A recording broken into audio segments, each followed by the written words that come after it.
Amém, irmão? Jesus é o Senhor. Amém. Nós estamos mais uma mensagem, né, no canal das igrejas em Sergipe. E nós estamos dando continuidade a essas lições, né? Falando um pouquinho sobre a visão da igreja. Amém? Hoje nós estamos gravando aqui, né, no local de reuniões da igreja de Cristinápolis e junto com os irmãos, né? Na reunião aqui junto com os irmãos. Amém? Então, se os irmãos ouvirem aí um sim, amém, não estranhem. Senhor Jesus. Oh, Senhor Jesus. Vamos começar orando, né? Pedindo ao Senhor que nos dê a direção. Oh, Senhor Jesus. Senhor Jesus. Oh, Senhor Jesus. Amém. Oh, Senhor Jesus. Amém. Senhor Jesus. Senhor, nessa manhã, Senhor. Oh, Senhor Jesus. Vem nos dar direção. Senhor Jesus. Oh, Senhor Jesus. Vem tocar nosso espírito, Senhor. Oh, Senhor Jesus. Vem abrir a nossa visão. Alargar a nossa visão. Oh, Senhor Jesus. Que o Senhor possa, Senhor, ó Senhor, de fato, falar a todos nós, os que estamos aqui, Senhor, os que estão em casa, que estão ouvindo essa palavra. Ó Senhor Jesus, Senhor, nós queremos agradar o seu coração. O Senhor tem uma vontade, o Senhor tem um desejo, ó, e nós te servimos, Senhor. Ó Senhor Jesus, para cumprir a tua vontade, cumprir o seu propósito. Ó Senhor Jesus. Senhor, nós queremos ter um coração, ó Senhor, um coração segundo o teu, assim como tinha Davi, Senhor. Ó Senhor Jesus, Senhor, que não se preocupava apenas com seus interesses, ó Senhor, mas que se preocupava com a tua casa, ó, que se preocupava, Senhor Jesus, com o teu povo. Ó Senhor Jesus, trabalha mais em nós, Senhor. Senhor Jesus, às vezes somos individualistas, egoístas, pensando só em nós mesmos, pensando em nossa habitação. Ó Senhor, enquanto o teu lar, Senhor, ainda está em desolação. Ó Senhor Jesus, Senhor, nós queremos ganhar de Ti a palavra, não apenas, Senhor, para absorver, ó Senhor Jesus, para avaliar, ó Senhor, para analisar, mas nós queremos receber a Sua palavra, ó Senhor, para vivê-la. Ó Senhor Jesus, não como uma doutrina, ó Senhor Jesus, não de forma religiosa, ó Senhor Jesus, mas de forma viva, Senhor Jesus. Confessamos, Senhor, que ainda somos fracos, somos frágeis, Senhor, somos mortais, Senhor, e carecemos mais de Ti, Senhor, carecemos da Sua pessoa, somos ainda cheios de fraquezas. Oh, somos cheios de tantas coisas ainda do velho homem, mas nós queremos ser transformados, Senhor, de glória em glória. Senhor Jesus, que não haja em nós, Senhor, falsidade, que não haja em nós mentira, Senhor, que não haja em nós um coração dúbio. Oh, Senhor Jesus, que não haja em nós dois pensamentos, que não haja em nós intenções impuras. Oh, Senhor Jesus, mas que haja em nós um coração puro, ó Senhor, verdadeiro, em Ti buscar, Senhor, em buscar os Seus interesses. Ó Senhor Jesus, queremos ainda apresentar a Tua igreja, Senhor Jesus, Senhor, a Tua igreja, Senhor, ó Senhor Jesus, a qual, Senhor, o Senhor derramou o Seu precioso sangue. Senhor Jesus, Senhor, nós queremos, Senhor, viver, Senhor, e ser restaurados no viver da igreja normal, ó, de maneira adequada, ó Senhor Jesus, Senhor Jesus, irmão, Jesus é o Senhor. Quem não estiver acompanhando no site lá, né, no canal das igrejas em Sergipe, nós estávamos falando sobre as 7 igrejas, né, de Apocalipse, e semana passada terminou a igreja em Laodiceia, que é a última das 7 igrejas, né? E a nossa lição seguinte, ela fala sobre voltar à vida da igreja adequada, né? Ou voltarmos, irmãos, à restauração do Senhor, né? Esse termo não tem sido muito usado nos últimos anos, né? Mas o que Deus quer, irmãos, é que nós possamos ser restaurados de volta a Ele, né?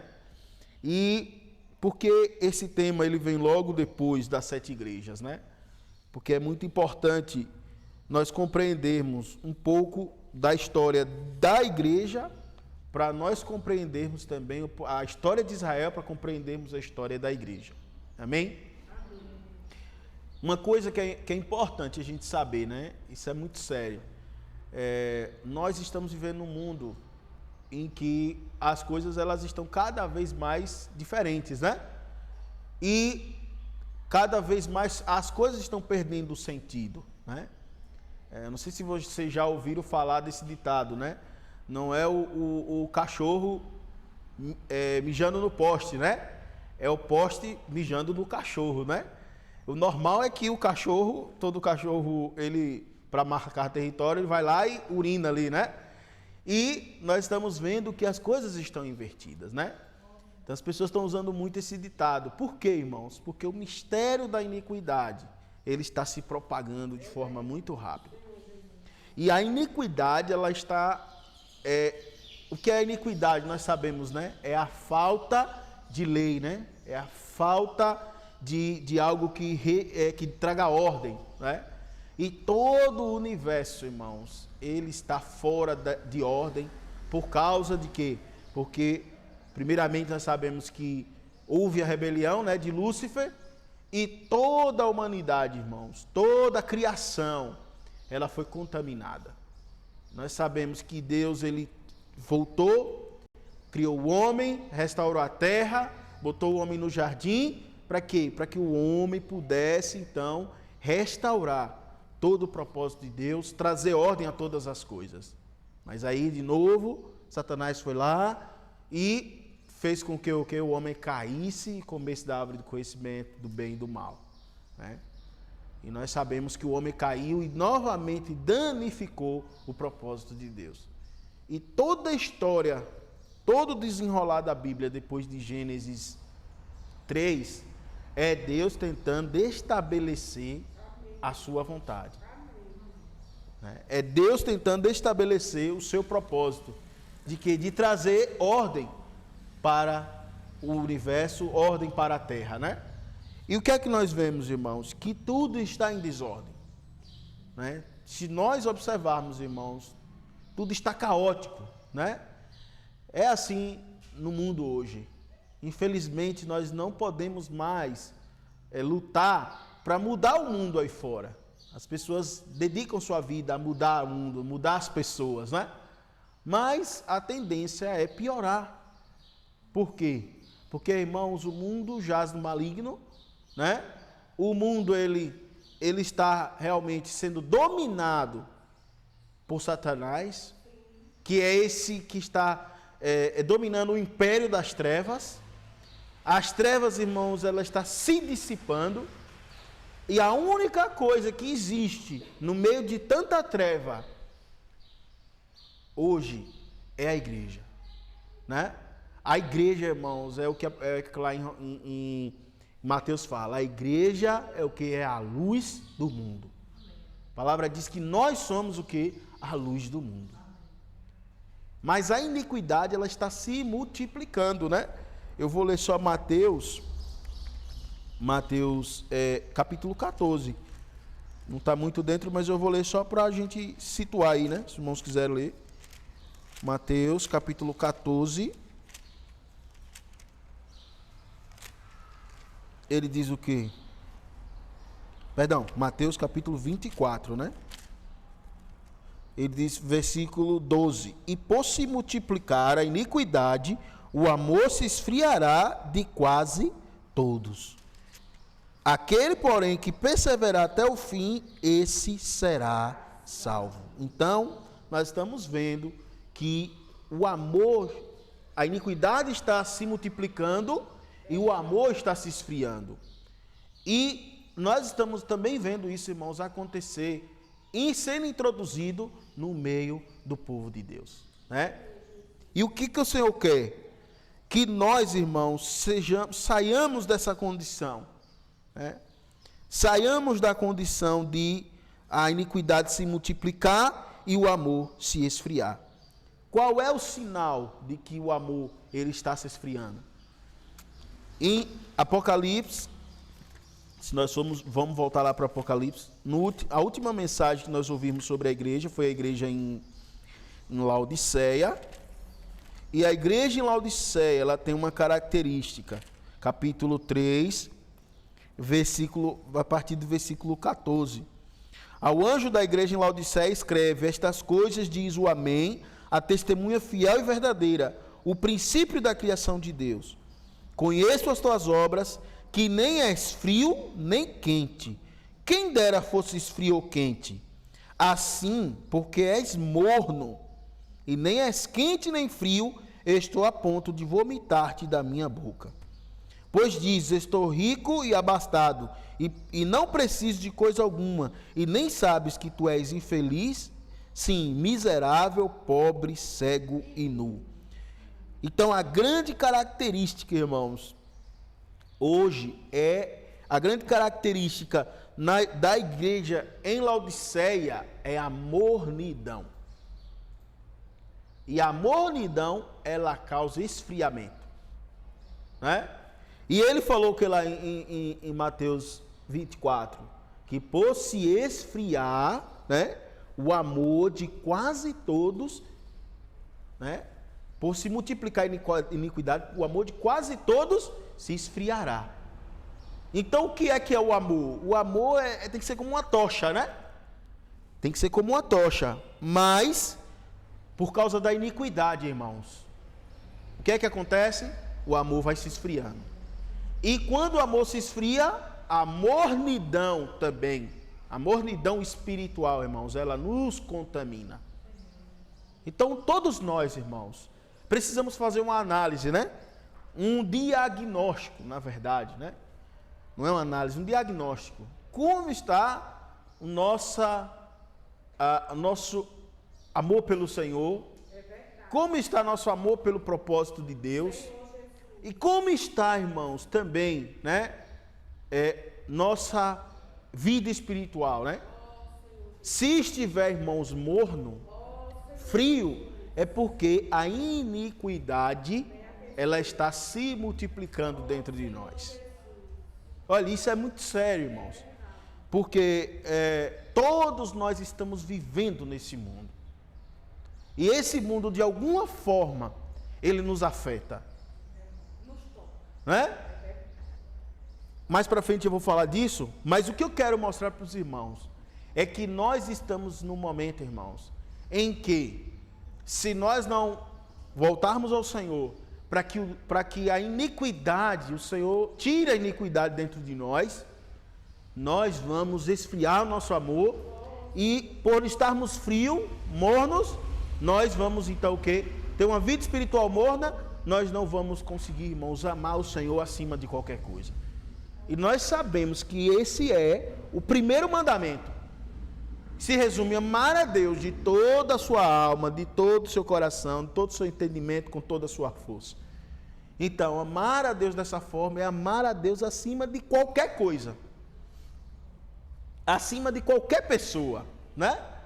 É difícil você falar assim quando você tem filhos, né? Quando você tem alguém que você ama bastante. Quando a gente tem os nossos pais, né? Quando nós temos alguém que nós temos, sobretudo quem é pai e mãe, né? As mães que têm um amor incondicional pelos filhos. Mas você colocar, irmãos, o amor ao Senhor acima de qualquer coisa, é algo, irmãos, que não é fácil, embora muitas vezes a gente diz: Senhor, eu amo a Ti, né? Então, o que ele quer mostrar para nós aqui, irmãos, que nós precisamos tomar cuidado com a mornidão espiritual. Você que está ouvindo aí em casa, nós precisamos diagnosticar, irmãos, como está a nossa condição espiritual. E quando eu falo de condição espiritual, não é meramente de nós, porque às vezes a gente calcula ou mensura a nossa vida espiritual, nosso fervor espiritual pelo quanto nós estamos fazendo para o Senhor, muitas vezes, né? Ou pelo quanto, né, nós conseguimos fazer pelo Senhor. Mas, irmãos, até mesmo, muitas vezes nós estamos servindo ao Senhor por obrigação. Vou para a reunião porque tem que ir, né? Vou servir o Senhor porque tenho que servir. Não vou fazer isso porque eu digo que eu sou crente. E um crente não faz isso, né? Quando, na verdade, irmãos, tudo isso muitas vezes ainda é o nosso esforço, né? Então, o que é que o Senhor quer mostrar para nós? Que nós precisamos, irmãos, perceber o nível da iniquidade que existe dentro de nós. Porque toda vez, irmãos, que nós nos afastamos do Senhor, toda vez que nós deixamos de buscar o Senhor, nós pendemos a nossa mente para as coisas, como diz lá em Romanos, né? Para as coisas do homem, o que acontece conosco? Nós começamos, irmãos, a iniquidade começa a pouco ser introduzida dentro de nós, né? E o que é essa iniquidade? O que é que nós precisamos compreender, irmãos? Que a iniquidade é quando falta realmente algo de Deus, constituído de Deus dentro de nós. Quando nós estamos constituídos da palavra de Deus, constituídos do propósito de Deus, das verdades, constituídos do próprio Deus, irmãos, a iniquidade, ela some de nós. Ela vai embora. Ela começa a se esvair. Por quê? Porque nós estamos cheios de Deus. E a primeira coisa que nós temos que saber, irmãos, é o propósito de Deus. Deus tem um propósito, Deus tem uma meta, Deus tem um objetivo. E qual é o desejo de Deus? Irmãos, o desejo de Deus é que Ele possa ter um grupo de pessoas, ou Ele possa ter, né, a sua igreja edificada. Senhor Jesus, o propósito de Deus, irmãos, é que nós possamos ser esses que estamos exercitando e vivendo a edificação da igreja, né? O exemplo disso, o modelo disso é ali o povo de Israel. Vamos voltar lá vamos ver o livro de 2 Reis, capítulo 25. Então, qual era o propósito de Deus? Veja, irmãos, Deus tirou o povo do Egito, certo? Para quê? Para que Deus tirou o povo do Egito? Diga aí, irmãos. Deus tirou o povo do Egito para quê? É 2 Reis, tá, irmãos? Deus tirou o povo do Egito, irmãos, para levar para onde? Para a boa terra de Canaã. E para quê? Para fazer o que na boa terra de Canaã? Servir a Deus. Deus tinha um objetivo, irmãos, que Deus tinha prometido a terra de Canaã a Abraão. Ele disse que ia dar a descendência dele. E por que Deus queria ali que o povo, a descendência de Abraão, que era o povo de Israel, estivesse na boa terra? Porque Deus tinha o objetivo que o povo ali pudesse edificar uma casa para Deus, onde Deus pudesse ali estabelecer o seu nome. Esse era o propósito de Deus, porque em toda a terra, em todo o universo, os deuses, né, pagãos, vamos dizer assim, eles tinham ali um lugar onde eles estabeleciam o seu nome, vamos dizer assim. Mas Deus tinha um propósito, irmãos. O Deus que criou todas as coisas, estabelecer o nome, o único nome que está acima de todo nome. O único e verdadeiro Deus. Ele queria estabelecer ali e edificar uma casa. Para quê, irmãos? Para que o seu povo pudesse o quê? Adorá-lo, servi-lo, né? Por isso que Deus tirou o povo de Israel do Egito. Deus não tirou o povo do Egito de Israel para o quê? Para deixar o povo 40 anos no deserto ali, ou deixar o povo morrer de fome, sofrer. Não, o desejo de Deus é que ali, em toda a terra, os homens pudessem ver que existia um lugar onde Deus, o Deus Criador, né, de todas as coisas, onde Ele estava ali habitando junto com os homens. Tanto isso é verdade que, não tira aí não, de 2 Reis, que o que é que ele fala em João 1? Eu vou ler João 1 para enfatizar isso, né? Ele diz o quê? Que, capítulo 1, versículo 14, e o verbo se fez carne e habitou entre nós. Essa palavra habitou aqui, original é tabernaculou, ou seja, ele estabeleceu o seu tabernáculo, assim como no Antigo Testamento. Esse é o desejo de Deus, irmãos. Estabelecer, é edificar um tabernáculo, onde ele possa o quê? Cheio de graça e de verdade, e vimos a sua glória, glória como do unigênito do Pai. Ou seja, Deus, ele quer ter um lugar onde ele possa, irmãos, armar tabernáculo, edificar, para que possa estar ali, estabelecendo, irmãos, o seu governo, a sua glória, e onde ele possa estar ali em comunhão com o homem. E Deus tinha escolhido, irmãos, o povo de Israel para ser o seu povo, tinha escolhido, irmãos, ali para edificar o templo, né, o tabernáculo, e depois edificar o templo, e ali habitar junto com os homens. Porque qual é o desejo de Deus, irmãos? O desejo de Deus é que ele possa, irmãos, se expressar, que ele possa se multiplicar por meio de cada um dos seus filhos, para que ele possa ser, para que nós possamos ser a sua habitação no Espírito. Então, em suma, o que é que Deus quer? Deus quer habitar junto com o homem. Deus quer edificar uma habitação junto com o homem. Primeira de Pedro, ele fala também isso. 1 Pedro, ele fala assim, capítulo 2, a partir do versículo 4. Chegando-vos para ele a pedra que vive, rejeitada, sim, pelos homens, mas para com Deus, eleita e preciosa. Também vós mesmos, como pedras que vivem, sois edificado, casa espiritual, para serdes sacerdócio santo, a fim de oferecer sacrifícios espirituais agradáveis a Deus, por intermédio de Jesus Cristo. Esse é o desejo de Deus, que nós possamos ser edificados casa espiritual, né? E aí, também, Efésios capítulo 2, ele a partir do versículo 20, ele diz assim: edificado sobre o fundamento dos apóstolos e do profeta, sendo ele mesmo, Cristo Jesus, a pedra angular, no qual todo edifício bem ajustado cresce, para santuário dedicado a quem?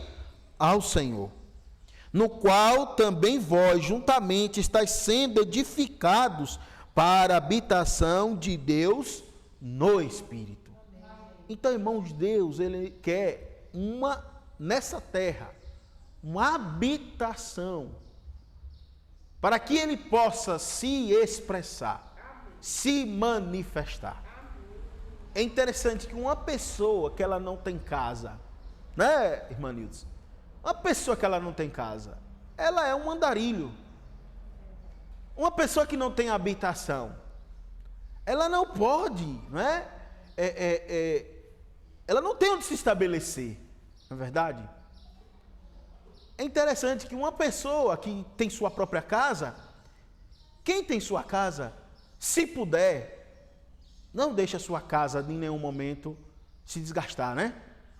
Todo ano, se puder, dá uma pintura.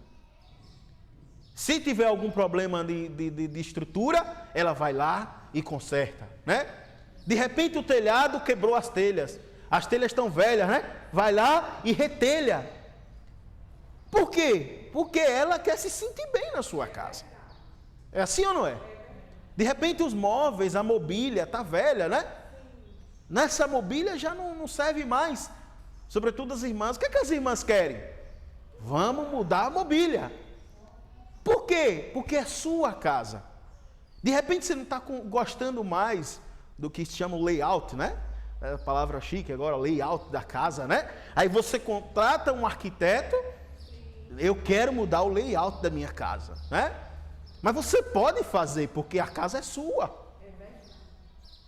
É ou não é? Então, se você tem onde habitar, você se sente bem, você quer se sentir bem na sua casa.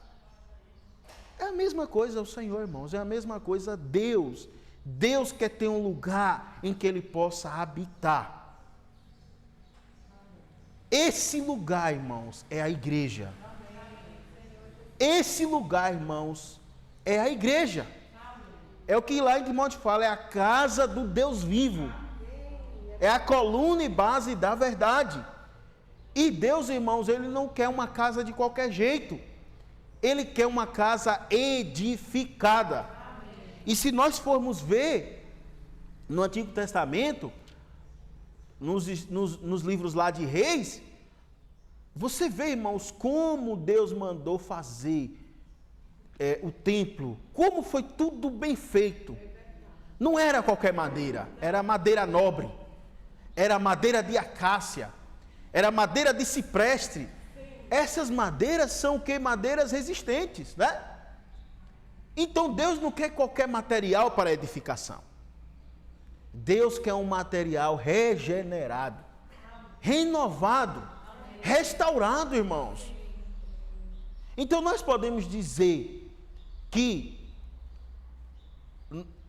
muitas vezes nós podemos dizer que a igreja ela está numa condição normal. Nós podemos dizer que a igreja ela está demonstrando ser a igreja edificada. Muitas vezes não. Sabe por quê, irmãos? Porque o que aconteceu com o povo de Israel? Olha, o povo de Israel é a imagem, irmãos, é a nossa experiência.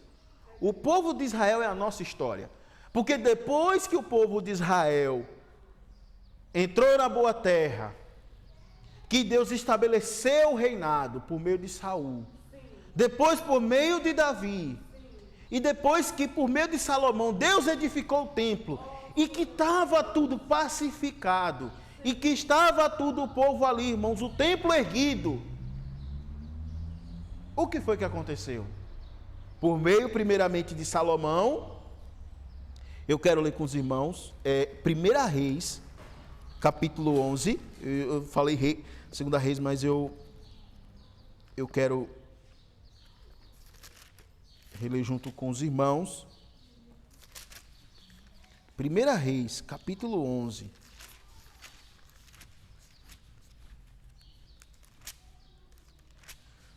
O que foi que aconteceu? Primeiramente por meio de Salomão. Então veja, olha, depois que Deus fez tudo, tirou o povo do Egito, depois que o povo saiu do deserto, o povo venceu as batalhas, tirou o povo da terra, porque ali estavam os heteus, os cananeus, os amorreus, né? Depois que tirou todo o povo, os jebuseus, todo esse povo, depois que eles, por meio das guerras, venceu, expulsou esse povo, depois que Deus estabeleceu, deu a herança, porque depois de tudo isso, Deus deu a herança, Deus estabeleceu a tribo de Judá, deu a terra da tribo de Judá, deu a terra da tribo, de todas as 12 tribos, menos, né, as 11 tribos, menos Judá, Levi, que não tinha herança, porque Levi era o sacerdócio.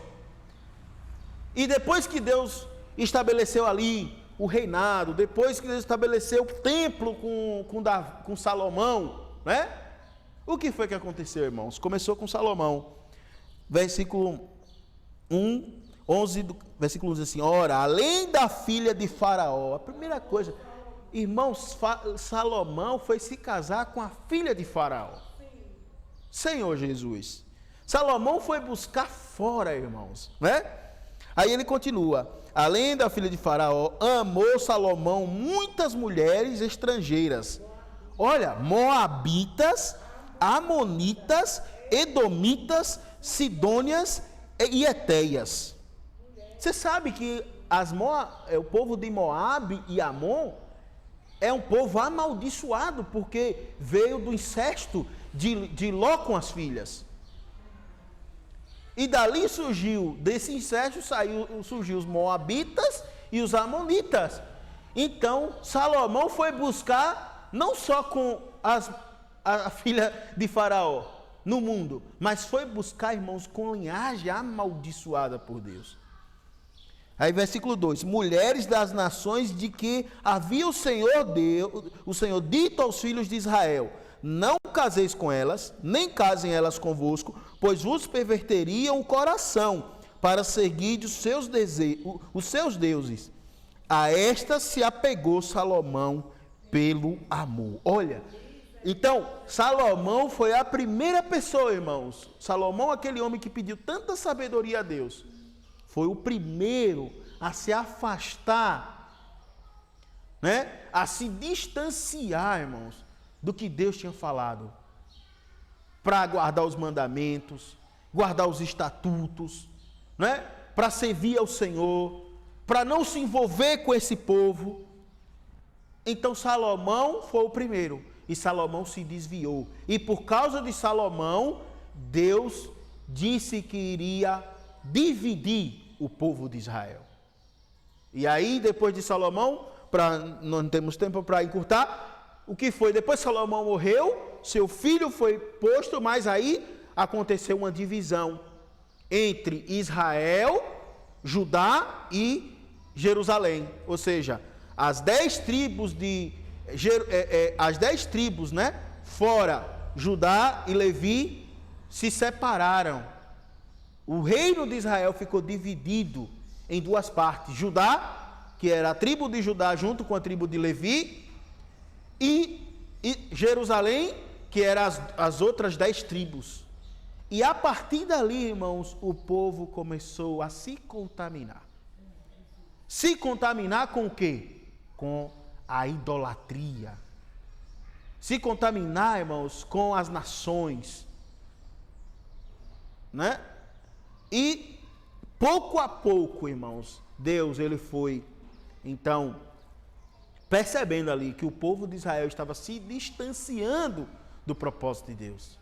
E a partir daquele momento ali, muitas coisas também foram entrando, né? Essa mistura com outros povos foi fazendo com que o povo de Israel se misturasse e deixasse a Deus.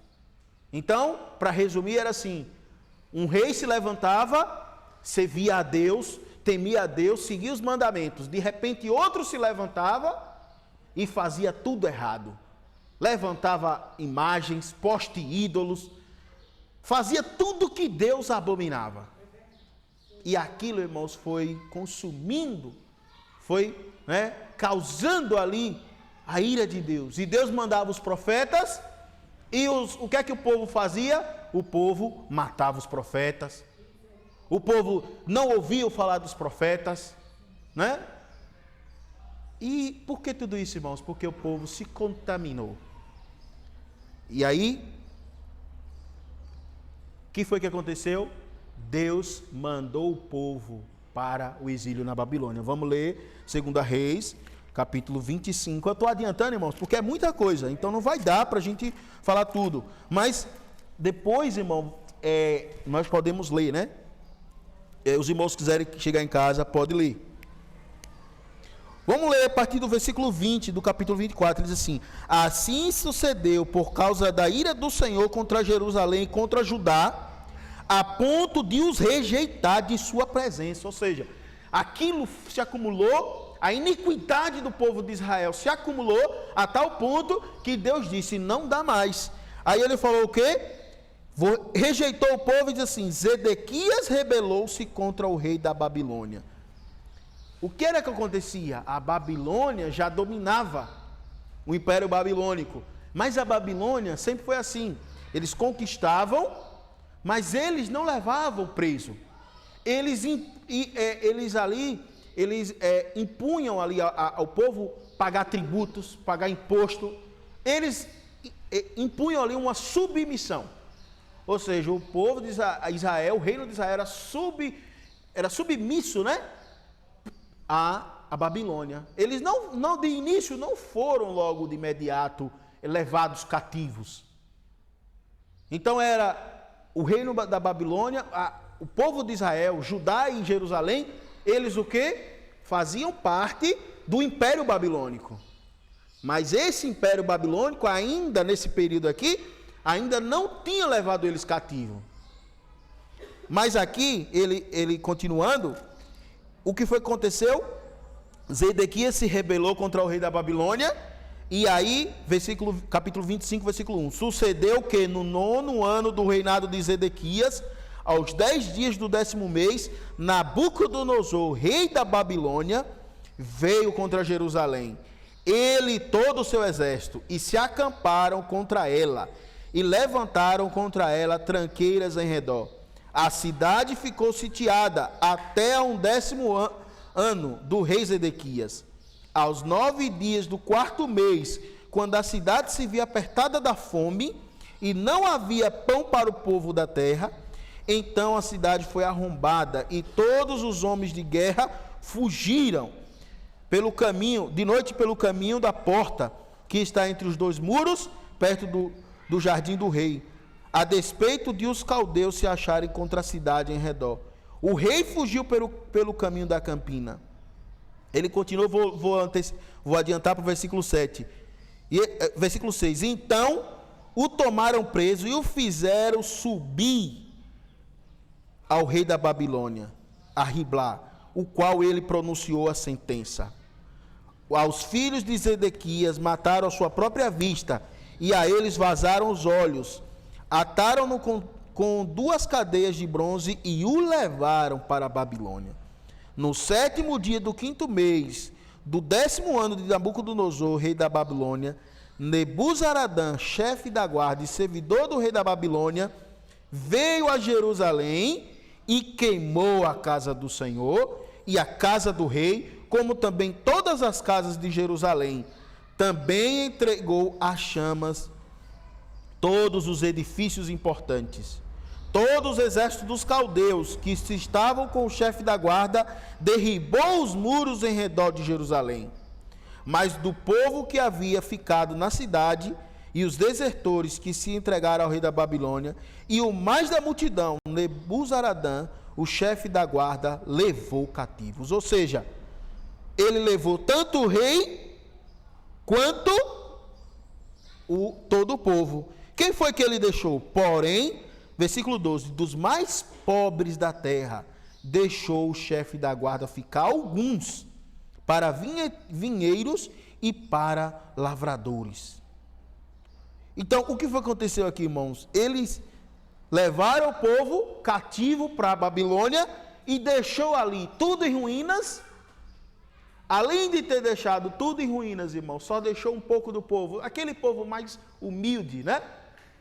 Para que aquele povo que não tinha força, qualificação suficiente para reestruturar o reino de Israel. Então, tudo isso, irmãos, é resultado de que? Do povo de Israel ter se afastado, ter saído, ter se desviado da palavra de Deus, do que Deus tinha falado. E aí, irmãos, o que foi que aconteceu? Nós sabemos, o povo passou o quê? 70 anos cativos na Babilônia. Mas existe uma diferença entre o povo que foi cativo no Egito e foi cativo na Babilônia. Sabe, no Egito o povo era escravo. O povo era escravizado. Mas na Babilônia, o povo de Israel não foi tratado totalmente como escravo. Eles eram servos, mas o que é que existia na Babilônia? A Babilônia foi um império que sempre preservou a cultura, a arte, Eles preservavam isso, eles prezavam, davam que culturas diferentes agregavam para a manutenção e para a prosperidade do reino. Então, o que foi que o Império Babilônico fez com o povo de Israel? Não escravizou, mas introduziu o povo de Israel na sociedade babilônica. Ou seja, o povo de Israel começou, de certa forma, a fazer parte da sociedade ali na Babilônia. Tanto é que o que foi que eles fizeram? Chamou o quê? Daniel, que é que o livro de Daniel fala, no capítulo 1, vamos ler rapidinho. Eu sei que o horário está um pouco avançado, mas é importante nós sabermos disso. Ó. Sabe por quê, irmãos? Porque nós vamos fazer uma ponte, né? Senhor Jesus. Quem achar, irmãos, pode ir lendo, certo? É Daniel, capítulo 1.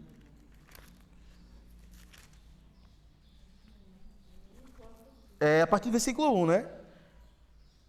Deixa eu achar aqui. Aqui.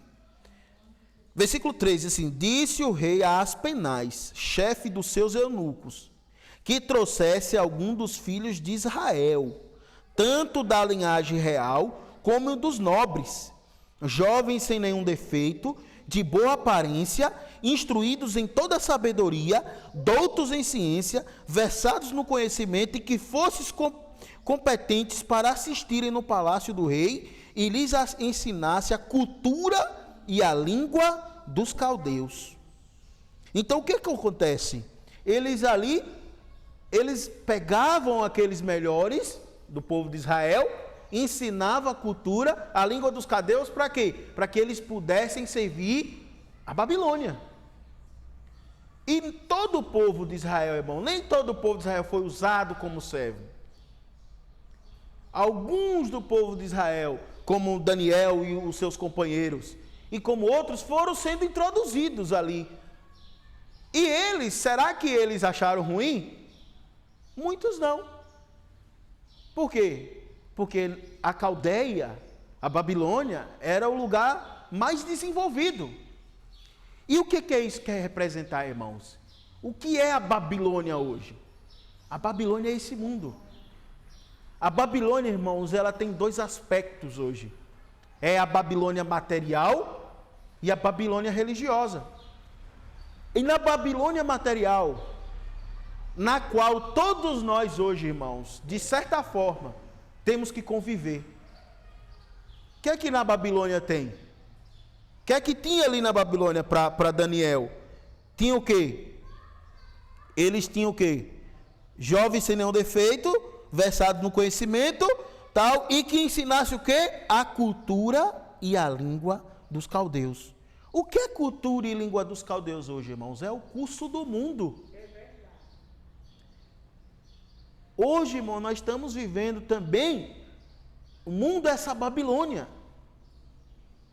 E muitos de nós estamos cativos a essa Babilônia. Esse é o ponto, né, que eu falei há pouco, eu queria chegar. Irmãos, temos que tomar cuidado. Por que muitas vezes nosso amor se esfria? Por que a iniquidade entra? Porque nós estamos cativos na Babilônia.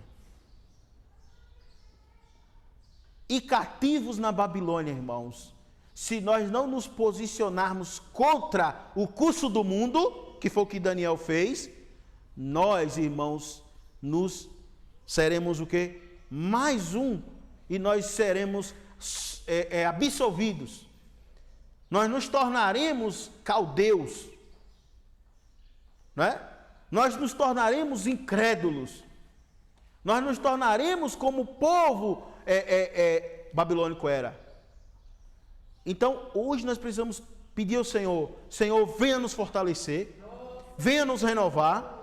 Irmãos, nós precisamos estar cientes do plano e do propósito de Deus, do que Deus ele já reservou para nós. Que o propósito de Deus, irmãos, é que nós não apenas sejamos salvos, não apenas, irmãos, recebamos a salvação dos nossos pecados, mas que nós possamos também servir a Deus na edificação da igreja. Porque, irmãos, esse propósito de Deus, essa meta, que é a meta de Deus, vai nos fazer, irmãos, vencer sobre todo esse curso do mundo, sobre toda essa cultura do mundo, sobre tudo que o mundo apresenta. E eu vou ler para os irmãos ainda de Daniel, versículo 5. O que é que ele diz assim? Ele diz: determinou-lhes o rei a ração diária. Então, o que é que tem aqui? A ração diária, irmãos. Todos os dias, Satanás, né? Ele está introduzindo alguma coisa para nos levar a mergulhar na Babilônia, no curso do mundo. Então todos nós hoje, irmãos, temos a tecnologia à nossa mão. Não é verdade? Há 10 anos atrás, nós não tínhamos a tecnologia à mão. Hoje nós já temos. Hoje, há 10 anos atrás, nós frequentávamos filas, horas na fila do banco. Hoje, qualquer hora, qualquer momento, nós fazemos as transações, não é? Hoje, irmãos, nós não precisamos ir numa loja física para comprar. Hoje nós não precisamos, irmãos, ir numa loja, numa concessionária para desejar um carro, né? A nossa mão. Então, todos os dias, irmãos, Satanás, ele está ali apresentando a ação diária para nós, do curso desse mundo, das coisas que estão nessa Babilônia material.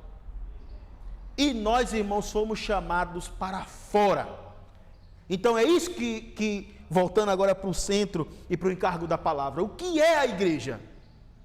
É a assembleia dos chamados para fora. Para fora de quê, irmãos? Para fora do pecado. Amém?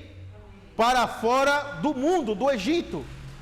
Mas também, irmãos, para fora da Babilônia, que é esse sistema mundano que faz com que nós sejamos absolvidos e não consigamos, irmãos, servir ao Senhor e não consigamos muitas vezes ser útil ao Senhor, e muitas vezes nós estamos ali embriagados com o vinho do mundo, né? Nós estamos iludidos com o vinho do mundo e nós não conseguimos nos voltar ao propósito de Deus, e a iniquidade, ela começa a ser introduzida em nosso viver, em a nossa vida. E eu digo para os irmãos, todo dia tem a ração diária. E nesse sistema, irmãos, nesse sistema que é a Babilônia, não tem só coisas negativas, tem coisas positivas. Muitas vezes é a carreira profissional. Quantos aqui não querem ser bem-sucedido? Né? Quantos de nós não queremos ser bem-sucedidos naquilo que fazemos? Irmãos, mas Daniel, o que é interessante que Daniel fazia? Daniel, ele disse, eu não vou me contaminar. Vamos ler aqui? Versículo 8, resolveu Daniel firmemente não contaminar-se com as finas iguarias do rei, nem com o vinho que ele bebia. Então pediu ao chefe dos eunucos que lhe permitisse não contaminar-se. Olha, irmão, como nós precisamos, ontem nós ouvimos aqui que nós precisamos ser fiéis. E ser fiéis é não se contaminar, irmãos. E nós precisamos firmemente decidir não se contaminar. E agora, irmãos, voltando para o quê? Deus, Ele quer que nós saiamos da condição, tanto do mundo, como também da Babilônia. E a Babilônia, irmãos, é lugar de divisão. A Babilônia é lugar, irmãos, onde o curso do mundo está. E o povo de Israel foi ali cativo na Babilônia. Hoje, irmãos, também o povo de Deus está cativo a essa Babilônia material e essa Babilônia religiosa. Por um lado, a Babilônia material é o quê? É o mundo do sustento, é as coisas que muitas vezes trazem a concupiscência dos olhos, né? Concupiscência da carne, mas tem também a Babilônia religiosa. E também o povo de Deus está envolvido na Babilônia religiosa. E o que é a Babilônia religiosa, irmãos? A Babilônia religiosa, irmãos, é na verdade, né, aquilo que Satanás usa, como ele fala lá em Apocalipse, como a grande meretriz, que impede o povo de Deus de buscar a Deus de forma verdadeira. E essa grande meretriz, essa Babilônia, ela contamina o povo de Deus com a prostituição espiritual. E o que é essa prostituição espiritual, irmãos? É a idolatria espiritual. Né? E muitas vezes, irmãos, o povo de Deus está envolvido nessa Babilônia religiosa. E nós precisamos também sair dela. A vida da igreja adequada, na restauração do Senhor, irmãos, nós também saímos da Babilônia religiosa. E o que é essa questão da Babilônia religiosa, irmãos? É muitas vezes as coisas do mundo, desse sistema mundano sendo introduzido no meio do povo de Deus. O que é que essa grande meretriz faz? Faz com que, não vou ler, os irmãos quiserem ler, está lá em Apocalipse, né? Capítulo 17, 18, ela faz com que o povo se prostitua, que o povo deixe de o quê? Adorar o único Deus, de dar honra ao único Deus, de até mesmo dar testemunho de um único nome, para ser introduzido outras coisas que não é Deus. Então nós também precisamos entender que Deus, irmãos, Ele está nos chamando para fora disso. Ontem nós aqui tivemos um pouco de comunhão. Muitas vezes, irmãos, o que é a religião?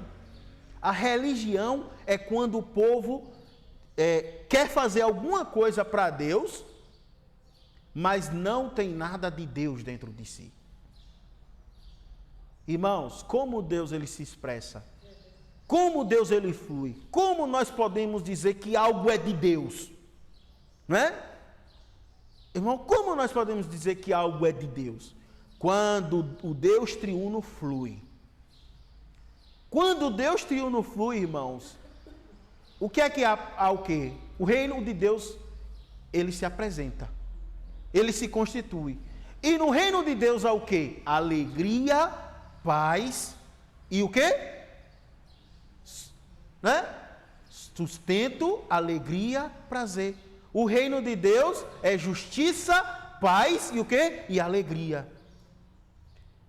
E onde, irmãos, existe, digo para os irmãos, onde existe confusão, onde existe tristeza, onde existe iniquidade, injustiça, esse lugar, irmão, não está o reino de Deus. E por não estar o reino de Deus, isso quer dizer que Deus também não está ali. Sabe por que isso é muito sério, irmãos? Porque muitas vezes as pessoas, elas aprenderam no mundo religioso como elas acham que devem adorar a Deus. Então o que é que faz? Não é uma crítica, mas é algo que é real. Você vai, aluga um salão, né?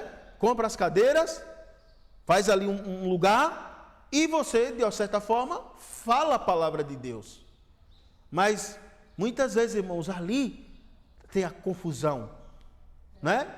Muitas vezes, irmãos, não tem a prática da justiça, né? Não tem alegria, não tem o gozo do Espírito Santo. Aí eu digo para você, irmão, irmã, a vida da igreja está sendo assim? Se está sendo assim, irmão, nós precisamos restaurar a vida da igreja da maneira adequada. Às vezes, irmãos, muitas vezes, sabe o que é que tem? Muitas vezes, irmãos, existe ali inveja, muitas vezes existe briga por posição, briga para quem quer ser o maior, né? Briga para quem opera mais milagres, ou briga para quem é mais eloquente, né? Ou insatisfação um com os outros, ou não existe amor entre os irmãos, Ou só existe a prática da injustiça? Irmãos, isso não é a vida da igreja adequada.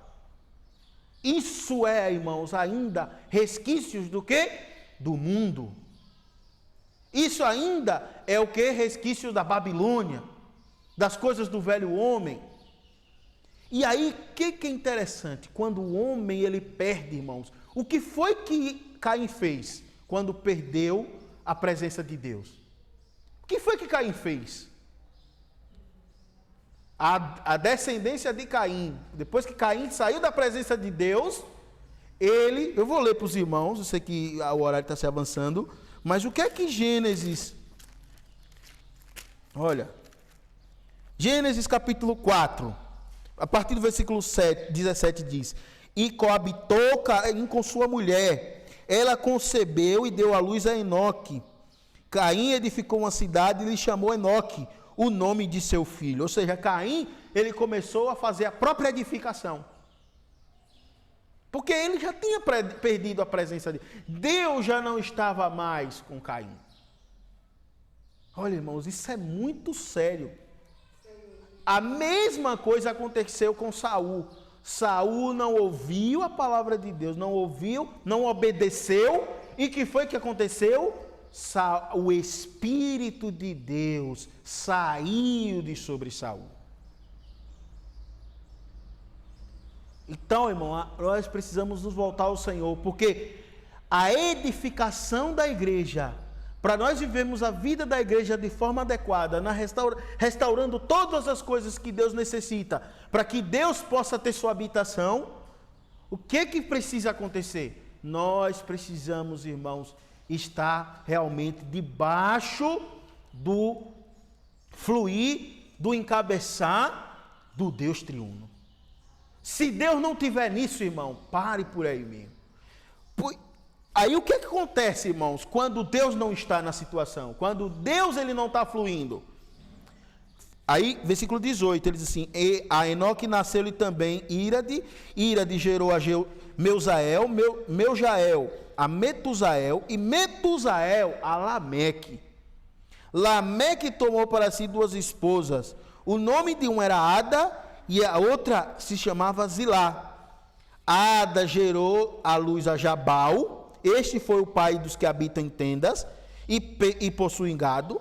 O nome do seu irmão era Jubal, o que foi pai de todos que tocam harpa e flauta. Zilá, por sua vez, deu à luz a Tubal-Caim, artífice de todo instrumento cortante de bronze e de ferro. E a irmã de Tubal-Caim foi Naamã. Então, Jabal, Jubal e Tubal-Caim, eles geraram três coisas que o homem perdeu, que Caim perdeu. Foi o quê? Justiça, segurança, alegria e prazer. Paz, né? Alegria. Justiça, paz, alegria e justiça.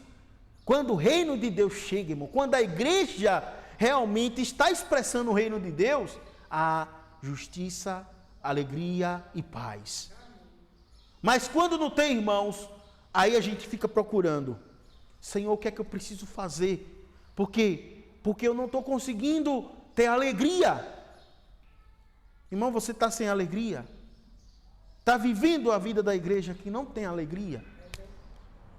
Você não tem paz? Você não tem, irmãos, segurança, né? Prazer? Então isso é sinal de que está faltando o fluir do Deus triuno para dentro do seu viver ou então na vida da igreja. E aí, irmãos, a vida da igreja não é uma vida da igreja adequada.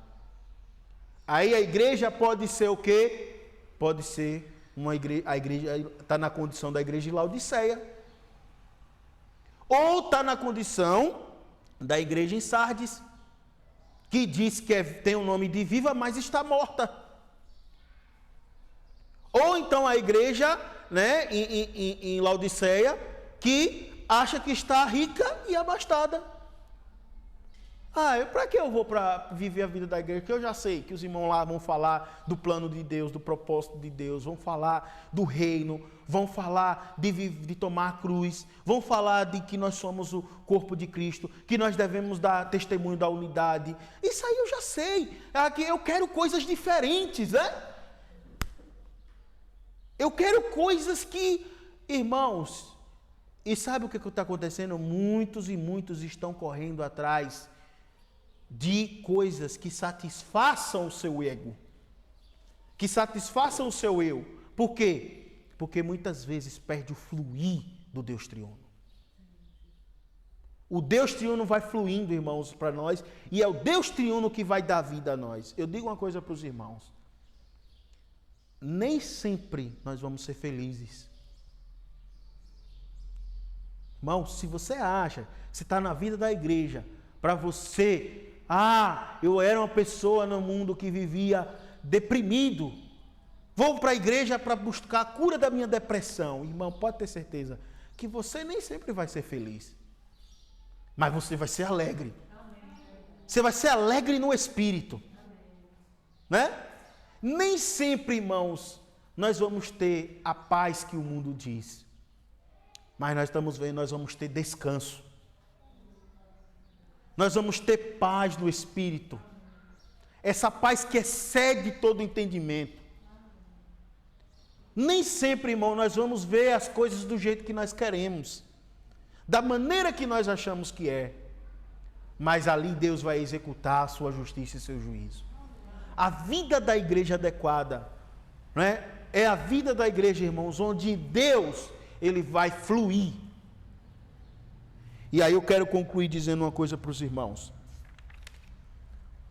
Nós somos esses que nessa era, irmãos, vamos levar adiante a restauração do Senhor, a igreja, a vida da igreja adequada.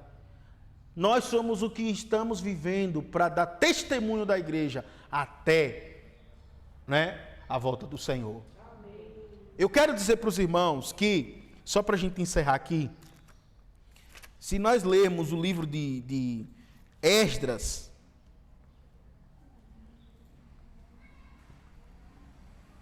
ele diz assim, versículo 3, o versículo eu vou ler o versículo 1, ele diz: no primeiro ano de Ciro, rei da Pérsia, para que se cumprisse a palavra do Senhor, por boca de Jeremias, despertou o Senhor o espírito de Ciro, rei da Pérsia, no qual fez passar pregão por todo o seu reino. Assim diz Ciro, rei da Pérsia: o Senhor, Deus dos céus, me deu todos os reinos da terra, e me encarregou de edificar uma casa em Jerusalém de Judá. Quem dentre vós é de todo o seu povo, seja seu Deus com ele, e suba a Jerusalém de Judá, e edifique a casa do Senhor, Deus de Israel. Ele é o Deus que habita em Jerusalém. Todo aquele que restar em alguns lugares, lugares que habita, os homens desse lugar o ajudarão com prata, com bens, e agora fora as dádivas voluntárias da casa de Deus, a qual está em Jerusalém. Senhor Jesus. E aí ele fala, versículo 5, ele diz aqui: com todos aqueles cujo Espírito de Deus despertou para subirem e edificar a casa do Senhor, a qual está em Jerusalém. Vou ler novamente. Então se levantaram os cabeças das famílias de Judá e de Benjamim, e os sacerdotes e os levitas, com todos aqueles cujo Espírito Deus despertou, para subirem a edificar a casa do Senhor, a qual está em Jerusalém. Olha, irmãos, sabe quantos subiram? Aí vamos lá para o livro de Neemias, tá? Capítulo 7, e ele fala assim: toda esta congregação junta foi 42.360, afora os seus servos e as suas servas, que foram 7.337. e tinham 245 cantores e cantoras. Os seus cavalos, 736, e os seus mulos, 245 camelos. Camelos, 435, jumentos, 6.720. Olha, aí ele fala, versículo 71, e alguns mais dos cabeças da família, ele fala aqui, né? Eu não vou ler o restante, mas ele diz o quê? De toda aquela congregação junta, foi o quê? 42.360. Então, o que é que acontece aqui, irmãos? Nem todos que estavam na Babilônia se dispuseram a subir para reedificar o templo, os muros e o templo em Jerusalém. Isso é muito significativo, irmãos. Sabe por quê? Você que está assistindo em casa, os irmãos estão aqui. Porque, irmãos, nem todos querem abandonar o curso do mundo. Nem todos querem deixar a Babilônia material para restaurar a igreja. Nem todos querem sair do mundo religioso, irmãos. Porque o que Deus quer não é que a igreja, a vida da igreja adequada seja mais uma religião. Irmãos, a igreja não é mais uma denominação. Nós não estamos aqui como mais uma denominação. Se você tem essa visão, irmão, que nós somos, que o Senhor nos tirou do mundo para ser mais uma denominação, eu quero dizer, irmão, você precisa ganhar visão. Porque o Senhor nos tirou de tudo que não era Cristo. E nos trouxe para fora de tudo isso. E nos trouxe de volta para a base da unidade, para nós edificarmos a igreja, onde só existe uma coisa: Cristo. Não existe mais nada, irmãos. Não existem formas, modelos, métodos, maneiras, pessoas, né? Só existe uma coisa: Cristo. Porque Cristo é tudo em todos. Cristo é a boa terra. Cristo, irmãos, é onde está todas as riquezas de Deus. Tudo que é, toda a plenitude da divindade está em Cristo. Então a igreja não precisa de mais nada além de Cristo. Acabou. Mas, irmãos, nem todos querem abandonar a religião para viver a restauração da igreja. Pelo contrário, muitos querem trazer a religião para dentro da vida da igreja, estabelecendo métodos, estabelecendo maneiras, né? Colocando pessoas. Isso é muito sério, irmãos. Não há nenhum outro nome que se possa referir além do Senhor. Não há nenhum outro nome sobre o qual nós estamos aqui reunidos, apenas no nome do Senhor. Então, não, irmão, tudo isso aí faz parte do mundo, faz parte dessa Babilônia religiosa. E tudo isso, quando o Senhor vier, antes da grande tribulação, vai cair por terra. E o outro ponto: nem todos querem, irmãos, estão cativos no mundo, estão cativos na Babilônia, seguindo o curso do mundo. E nem todos os irmãos querem, nem todos os filhos de Deus, vou dizer assim, querem abandonar para entrar e restaurar os muros, edificar a igreja. Eu quero dizer para os irmãos que nós não sejamos assim. Eu quero dizer para os irmãos que essa palavra me trouxe muito encorajamento. Sabe por quê, irmãos? Porque muitas vezes nós achamos que se nós formos alguma coisa, se eu tiver numa posição elevada na sociedade, né? Ali eu vou poder talvez fazer a diferença. Pode até ser, né? Mas, irmãos, o que é que nós vemos?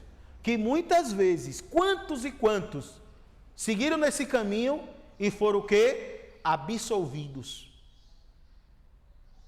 por essa Babilônia. Quantos? Não é? Quantos acharam que, mas se aquilo ali também é bom, aquilo que está no mundo religioso também é bom. E quantos também não foram absolvidos e perderam a simplicidade e a pureza? Perderam a visão, irmãos. Quantos? Então nós precisamos ser uma coisa, sabe? Uma coisa, irmãos, que eu vou ler para os irmãos, que está aqui em Apocalipse, capítulo 3, ali da igreja em Filadélfia. Isso é muito sério. Eu quero ler para os irmãos. Sabe que muitas vezes a gente quer, irmãos? A gente quer ser alguma coisa. Ser um revolucionário, né? Ou, não, eu fui lá e eu fiz alguma coisa e mudei, né? Isso aconteceu porque eu me propus a fazer isso. Irmãos, o que é que Apocalipse capítulo 3, versículo 11. Venham sem demora, conserva o que tens, para que ninguém tome a tua coroa. E o que foi que aconteceu com aquele servo ali em Mateus 24, 25, né? Ele enterrou o talento e até o que ele tinha foi tomado e dado para quem? Para aquele que tinha 5 talentos. Então, irmãos, nós estamos na vida da igreja, não é para ser nada, não é para ser ninguém, não é para dizer que a gente faz alguma coisa. Nós estamos aqui porque Deus tem um propósito. O propósito de Deus, irmãos, é ter uma casa onde Ele possa habitar. E nessa casa onde Ele possa habitar, Ele quer ter expressão. E nós somos apenas, irmãos, mais um membro desse corpo. Nós somos mais um material para essa edificação. E o que é que nós precisamos fazer, única e exclusivamente, irmãos? Nos voltar ao Senhor. E servir ao Senhor de forma simples. Sem querer ser nada nem ser ninguém. Nem mesmo, irmãos, outra coisa, só para deixar isso claro para os irmãos. Você sabe que a igreja em Filadélfia é comparado, só para, me desculpe falar só isso, mas é necessário falar isso. Você sabe o que a igreja, dentro das 7 parábolas ali, em Mateus 13, sabe com que a igreja em Filadélfia é comparada? Olha o que a igreja em Filadélfia é comparada. Ela, irmãos, é comparada com capítulo 13, versículo 44. Com o reino dos céus é semelhante ao tesouro oculto no campo, o qual certo homem, tendo achado, escondeu, e transbordante de alegria, vai, vende tudo o que tem e compra aquele campo. Irmãos, a vida da igreja, a igreja em Filadélfia, a igreja que é louvada por Deus, ela é um tesouro oculto no campo. Ela é, irmãos, algo oculto, que só vai se revelar quando o Senhor voltar. Não é algo visto, não é algo que tem expressão. Pelo contrário, ele diz aqui que tem pouca força, tem pouco, tem tanto pouca força como tanto pouca expressão. Mas por quê? Porque, irmãos, está voltado o quê? Para o amor fraternal, está voltado para guardar a palavra e guardar o nome do Senhor. Então, irmãos, nós precisamos ir diante do Senhor, porque muitas vezes nós estamos vendo, às vezes vê assim, poxa, mas isso acontece, aquilo acontece, e por que na vida da igreja não acontece? Claro, muitas vezes não acontece porque nós não estamos dando o caminho para o Senhor, isso é verdade. Talvez a maioria das coisas não aconteçam no nosso meio, porque a gente não dá caminho para o Senhor, né?